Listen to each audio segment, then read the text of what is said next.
earlier. I mean, I'll be honest with you. Today is not a super easy lesson. We're going to kind of have to stay locked in and be ready to go with what we're talking about today. It's the last lesson in this chapter. So we have our new lesson today, and then we are reviewing tomorrow. So it's not our last look at it. But Friday is going to be a quiz, and then we will review Monday. You guys take the PSAT on Tuesday, and we will test on Wednesday. So Tuesday's only a half day, though. So we'll have our full day of review on Monday. You'll probably want to look at some things on your own Tuesday afternoon and Tuesday evening, and then we will take our test on Wednesday. That's the plan. What? Is that okay? If Mrs. Shoup is doing 2 days of review and testing on Thursday, then I would consider it. But I think we should be good to go on Wednesday. Today, solving systems of linear and quadratic equations. First, as a little bit of a review, what is a linear equation? What does that mean? Or what do we know about linear equations? Straight line, but y equals mx plus b. Yeah, yep, those are the two big things.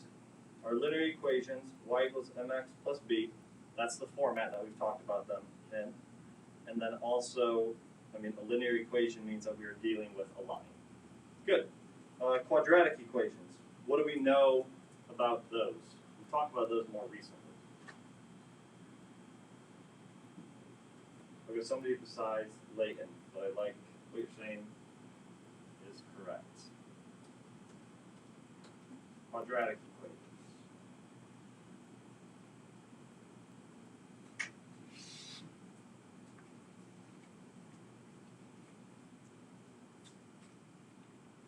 Quadratic equations are parabolas that we've been looking at for the last couple weeks.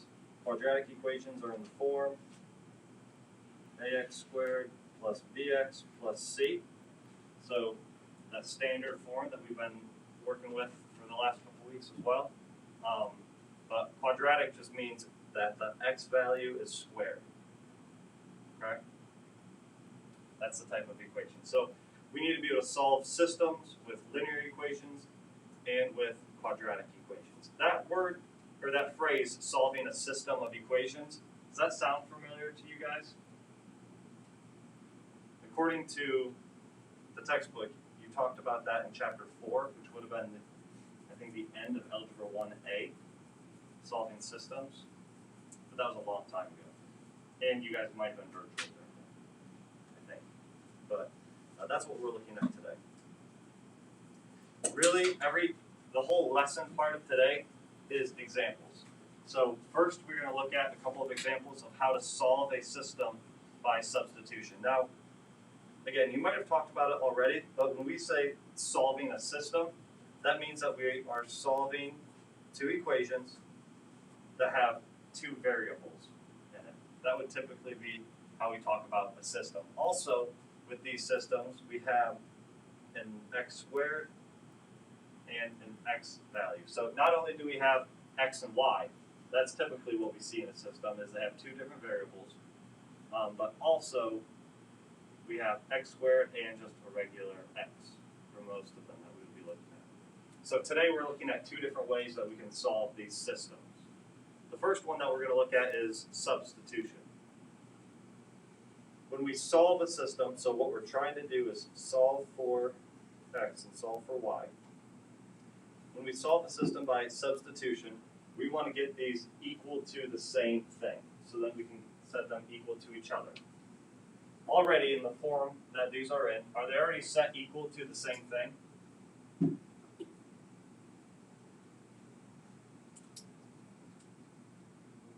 They're not? Well, one of them is squared, but I guess, and I didn't ask that probably in the best way, but they both are set equal to y. Okay, so since they're already both set equal to y, we can take these two equations and set them equal to each other.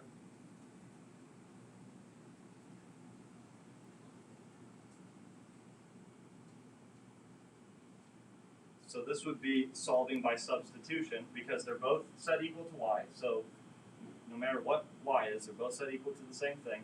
So we are substituting equation 2 in for y. So we're setting, essentially we're setting them equal to each other. Now, how do you guys think we would solve this? The negative 2x plus 3 equals, how would we solve all of that?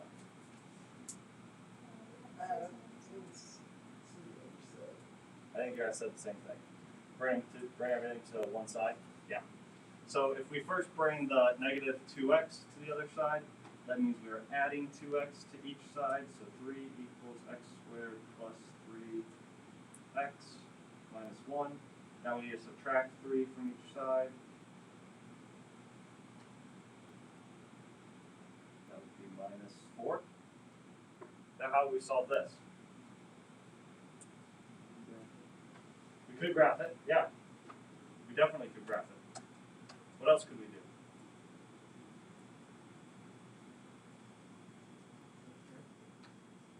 We could what? Well, we already have, we just brought everything to one side. So we have it set equal to 0. The options that we have that we've talked about earlier in this chapter would be to graph it. That's option 4, effectively. Quadratic formula. You don't have to write all these down. What other 2 ways do we talk about that we can solve quadratic equations? Complete the square. And square rooting. Good. Yep, those, to give a chapter summary, those are the 4 things that we talked about in this chapter, right? Probably are the good options for, well, let's backtrack. We'll call this item 0. What is, how did we solve these before we knew how to graph or square root or complete the square or use the quadratic formula? How do we solve these? Well, before we knew that we could graph them.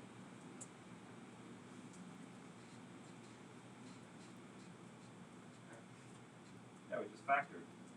So really we have 5 different ways to solve these quadratic equations.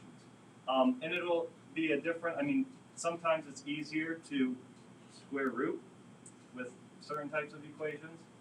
Sometimes it's easier to graph, sometimes it's easiest to factor. So, and it depends what you're comfortable with, what you think that you're good at. But depending on the situation, you might use a different strategy. What strategy will work every single time? Yeah, quadratic formula. If you don't know what to do, go with the quadratic formula. That'll work every time. In this case, I think probably the quickest thing that we can do is just factor it by hand. So if we know we need a negative 4, so they need to multiply together to give us a negative 4, and we need a positive 3. So if we have minus 1 and plus 4, negative 1 times 4 will give us negative 4, and negative 1 plus 4 will give us that positive 3. So then our x values are positive 1 and negative 4. Do we have any questions? Kat, how was you? You good? You look zoned for just a second. You were? This is not anything crazy. We've set equations equal to each other, and we've solved them before, right? This is nothing crazy. Now, the part that we have not done yet is it asks that we solve what? It says solve the system, right? It does not say that we just need to solve for x. So to solve the system, we need an ordered pair. We need an x value and a y value.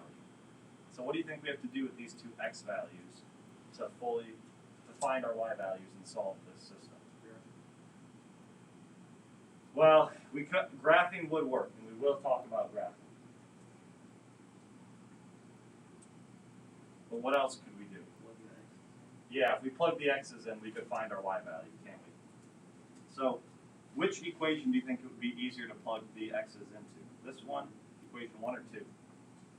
Yeah, definitely 2. Because there's less, we only have to plug it in to one spot.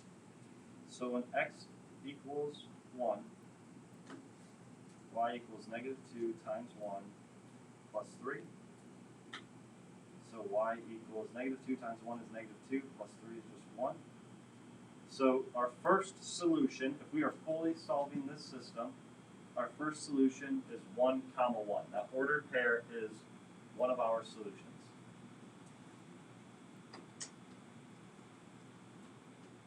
Our second solution is when we plug x equals 4 in.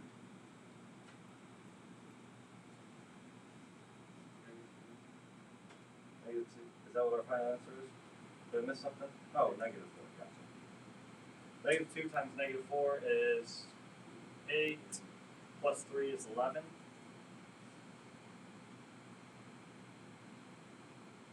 This would be our second solution. Again, we know that we have to find an ordered pair because it says solve the system. It says solve the full system, not just solve for x or something like that. So here's our first answer. For one of our answers, doesn't matter first or second. Here's another answer. Those ordered pairs. What questions do you guys have on this?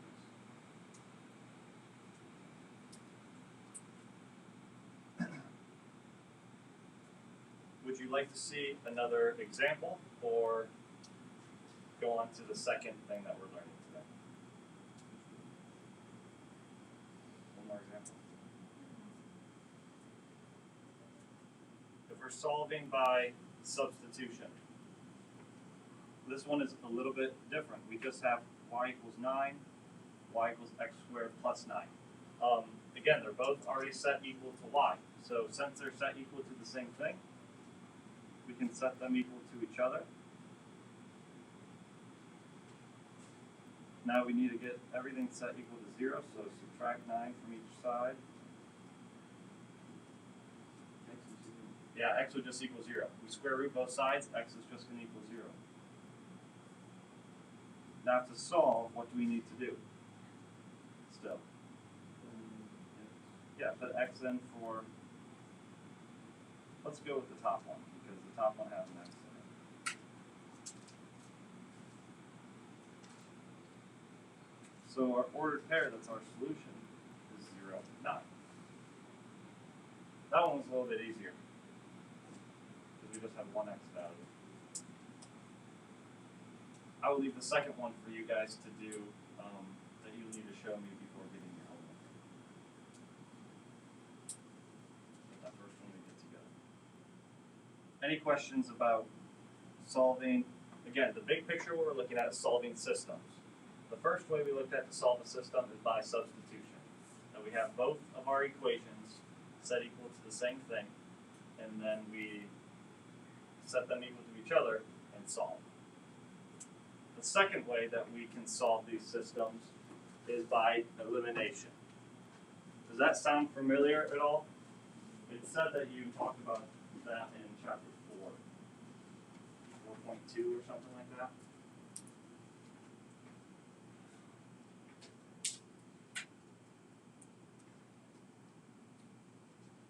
When we solve systems by elimination,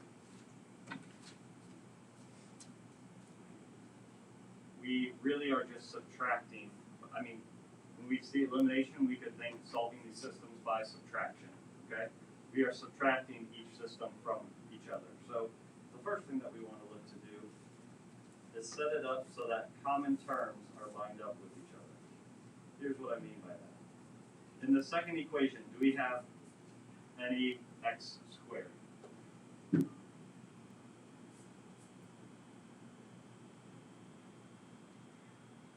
No, we don't. So when we line these equations up, we don't want to line anything up with x squared because we're going to subtract them. So we want to get like terms lined up with each other. So if you want to just put a 0 right here, then that works. It's lining up like terms. Now, we're solving by elimination or solving by subtraction, so we're going to subtract these. Y minus y would just give us 0. X squared minus 0 leaves us with x squared. Negative 3x minus a negative 3x would be negative 3x plus 3x. So that leaves us with 0. Negative 2 minus a negative 8. Negative 2 plus 8 would give us positive 6. So if we simplify, x squared plus 6 equals 0. Now, out of all of our strategies to solve for x, which one would we use here? What? This one? Well, we have solved for x.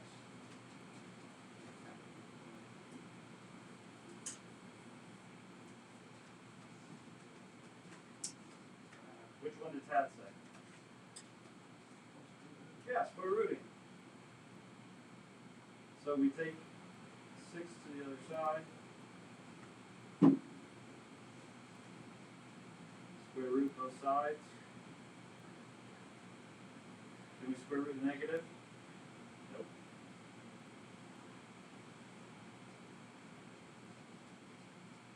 So in this case, we have no solution.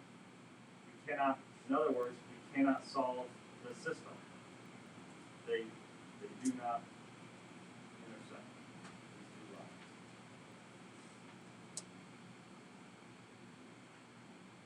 How could we, what if we thought we messed up our math somewhere? How could we check to make sure that we were on the right track?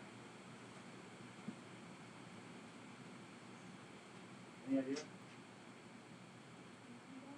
We could graph it. Yeah. Why don't you grab your calculator?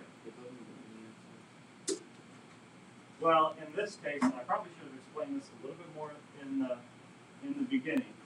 In this case, we're not checking to see if both of these cross the x-axis. What we're looking at is we're seeing this is a line, right?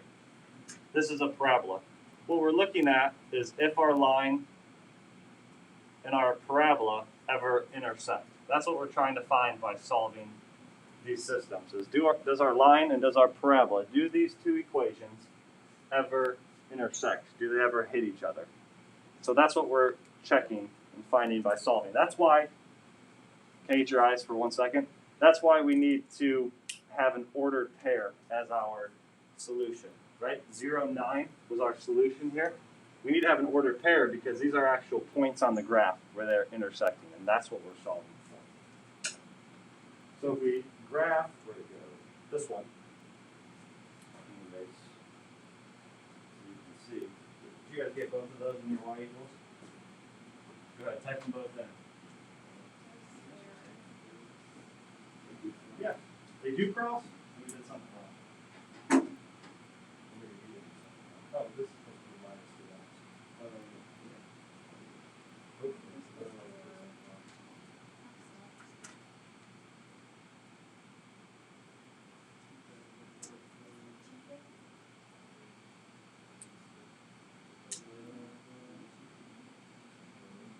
Yeah. Yep. So if we look at our graph, do you guys get it? If we look at our graph, we should see, you get it, Lily? Go on. We should see that they do not cross, so we're all good. Hey, keep messing with your watch. You're gonna have to take it just like a phone. You're doing something, you're messing with it 3 or 4 different times. At least don't try to lie. Okay, give me your watch. Give me your watch. You have 3 or 4 times and now you're lying about it. It's not how things are going to roll. Give me your watch. Take your AirPods out, please.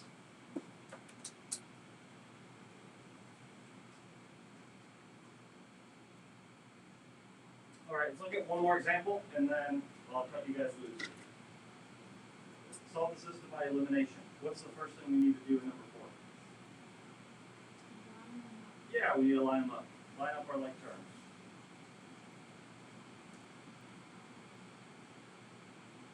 Y equals, we don't have an x squared in this second one. So we could just put 0. You don't have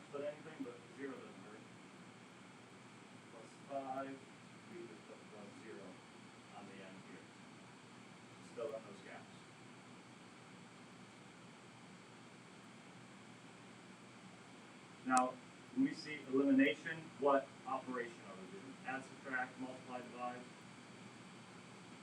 We're subtracting. Y minus y equals 0. X squared minus 0. X minus x. 0 minus 5.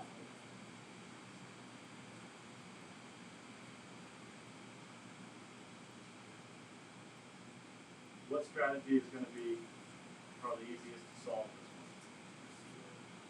What, Joe? Well, we didn't talk about anything with greatest common factor for this one.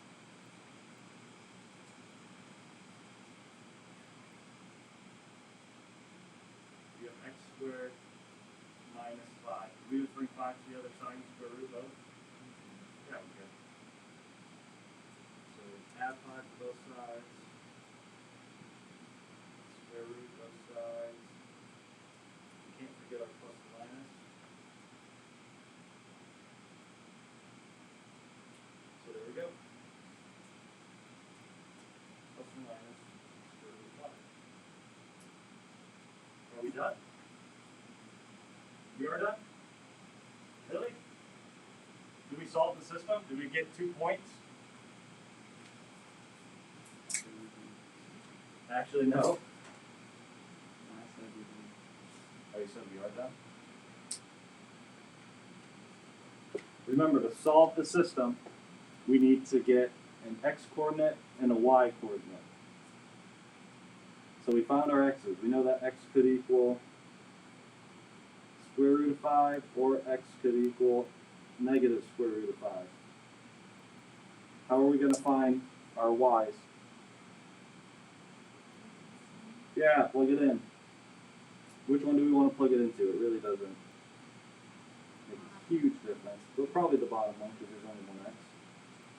Y equals square root of 5 plus 5. Someone plug that in your calculator. We'll get the decimal.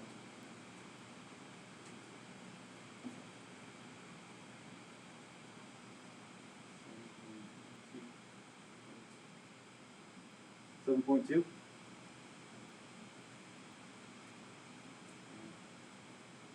Yeah. Perfect. So our first coordinate will be square root of 5, 7.24. And then what about y equals negative root 5 plus 5? Where does that go?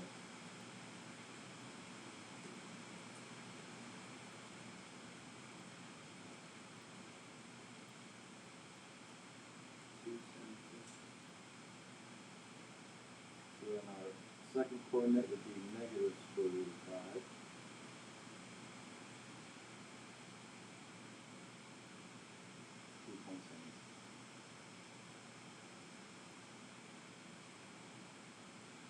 How are we feeling? Is that a lot? I think it's a lot.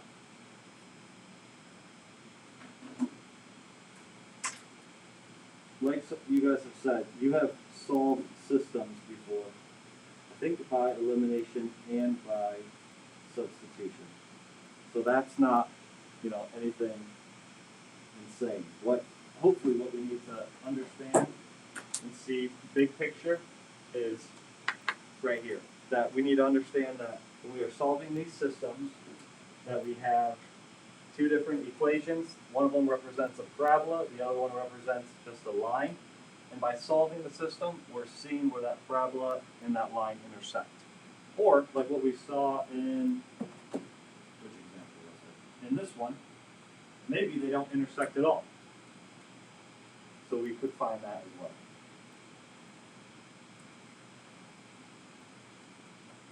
You guys have any questions? Joe? What are you thinking?